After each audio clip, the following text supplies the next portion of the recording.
شروع کرتا ہوں اللہ پاک کے بابرکت نام سے جو بڑا مہربان اور نہایت رحم والا ہے۔ رسول اللہ صلی اللہ علیہ وآلہ وسلم نے فرمایا، تین طرح کے لوگ وہ ہوں گے جن کی طرف قیامت کے دن اللہ تعالیٰ نظر بھی نہیں اٹھائے گا اور نہ انہیں پاک کرے گا، بلکہ ان کے لیے دردناک عذاب ہوگا۔ ایک وہ شخص جس کے پاس راستے میں ضرورت سے زیادہ پانی ہو اور اس نے کسی مسافر کو اس کے استعمال سے روک دیا۔ دوسرا وہ شخص جو کسی حاکم سے بیعت صرف دنیا کے لیے کرے کہ اگر وہ حاکم اسے کچھ دے تو وہ راضی رہے ورنہ خفا ہو جائے۔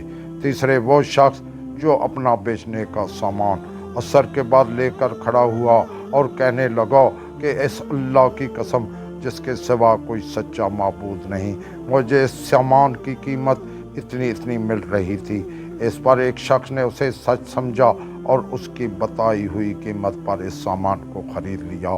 پھر آپ نے اس آیت کی تلاوت کی، ان الذین یشترون بعہد اللہ وایمانہم ثمنا قلیلا، جو لوگ اللہ کو درمیان میں دے کر اور اس کی جھوٹی قسمیں کھا کر دنیا کا تھوڑا سا مال مول لیتے ہیں۔